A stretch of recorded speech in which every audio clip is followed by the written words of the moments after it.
proud of my team. Obviously, it's about winning this time of year, but how we won matters a lot. You know, falling down 5-0 against a great offense that had a great season, tough opponent to play, and then to come back and win the way that we did and get another opportunity tonight.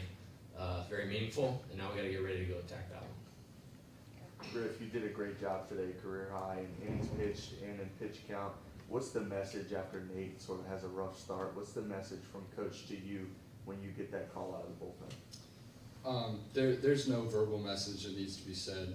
I think everybody knows how important every game, every inning, every pitch is at this time of the year, and you know, I think everybody on the staff was just as capable and just as ready for that situation. We all knew what we were getting into today. Griff, just the importance of going long today, you know, and saving as many pitches as you said for who's ever coming after you. That was obviously in the back of my mind coming in. I really wanted to be able to set us up as well as we could for these next 2 games that we're going to play. Just trying to do everything I can to help the team and put us in the best spot that we can be. And I think we're in a pretty good spot going into this next game. Coach, 21 hits today. Do you think that kind of puts your offense at an advantage heading into this next game because you guys have kind of had the reps this morning? Absolutely. Yeah, absolutely. Have you seen that work in the past with the teams you've had? Absolutely.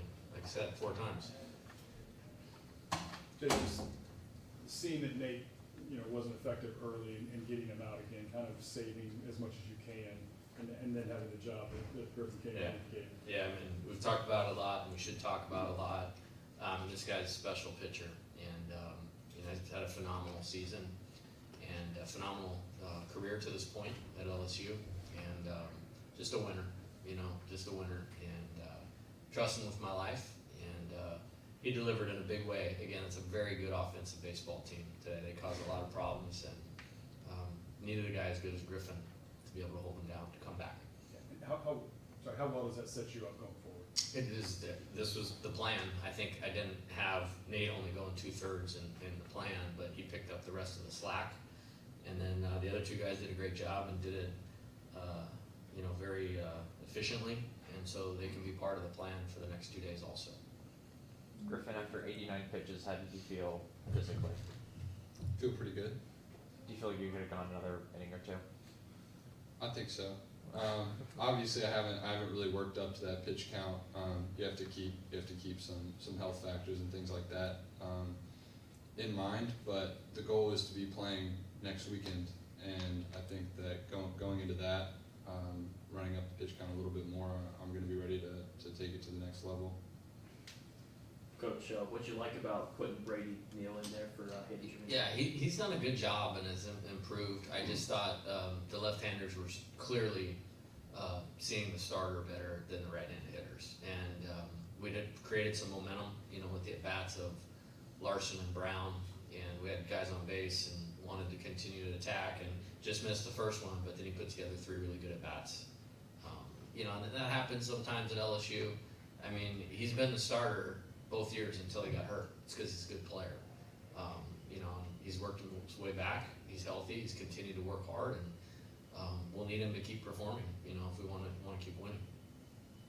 Coach, you mentioned Ashton and Jake. You kind of shuffled around the order today, but how important were those guys as far as young guys having big at-bats in those spots in a big game like it was today? How important was it? Yeah, it's huge, and there's a couple. They made some mistakes today too. Like you know, Ashton can't take that pitch with the guy on third in less than 2 outs, and Jake can't get picked off with no sign on, and they can't run in the box before the ball. And I don't think he did, but that's not beside the point. So you know, luckily we had 21 hits, and this guy's a stud. I mean, otherwise those mistakes come back to bite you. But if you can win while they're working their way through those.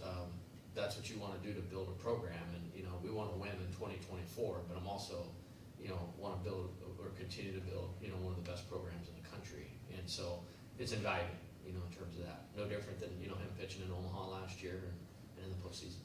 Coach, with Josh Pearson, what do you think with him today? I just thought he had a good day. I thought he had good at-bats, and again, it's hard to explain. You know, you look at the stat line, and you know, it doesn't jump off the page, but when you need him, he's there. National championship game, regional last year, Texas A&M this year when we need to win 2 out of 3. He finds a way. And again, if we're going to be successful, he needs to find a way in this game too. Jay, what's it gonna take to be successful again, carry this over? Be the Tigers. Be the best version of the Tigers. Can't get tired. You know, can't make excuses. 2 good teams. It's gonna be a great environment. It was a great environment last night. I'm excited to be here, and our players are excited to be here. It's one of the best teams in the country. We got to play well to win, and I anticipate that we will. We have another one back. Okay, Yeah. go ahead. Oh, okay. With Cade Anderson and Will Helmers, theoretically they can pitch later tonight, right? Oh yeah, he's the only one that's him and Jump and Holman are off the board tonight. Everybody else is in a good spot. Jay, anything offensively, is it just more patient at bats, seeing it better? There's a lot to it. I just think we have good players. Again, the last 3 games were against Tennessee, a good Wofford team, in North Carolina. You have to give the opponent credit at some point, and that's what I'll choose to do. And I'll give our players credit for continuing to fight. Like I said on Friday, we've been punched in the gut 50 times, and they know how to get back up. They got back up to put us at 42 wins. There's about 275 programs in the country that would love to have 42 wins and be in a regional final. They know how to get back up, and so 5-0 today. I wasn't real happy with the first inning, but they just kept playing. Two runs in the second inning was a big deal to immediately respond after we gave up 5. Well, the next 2.5 hours, Coach, how do you sort of get your team ready to play another game? Yeah, I think we need to get them out of the sun. We need to get water in them. Some guys will shower. We're changing the gold unis. And reset. We'll kind of 4:40 is the time we'll start our countdown as far as our preparation for the pitcher that we're going to face tonight. We'll get them back in the cages during our allotted cage time if any guys want to do that. We'll get a good lineup constructed. We'll get a good pitching plan constructed. And then the first inning, we're the home team. The next 2 games. So I like that.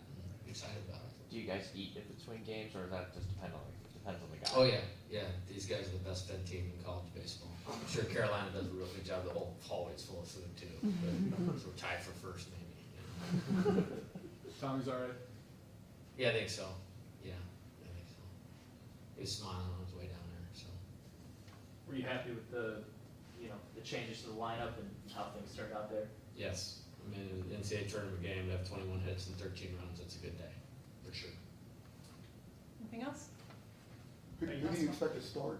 I haven't made a decision yet. All right, great. Thank you. Thanks.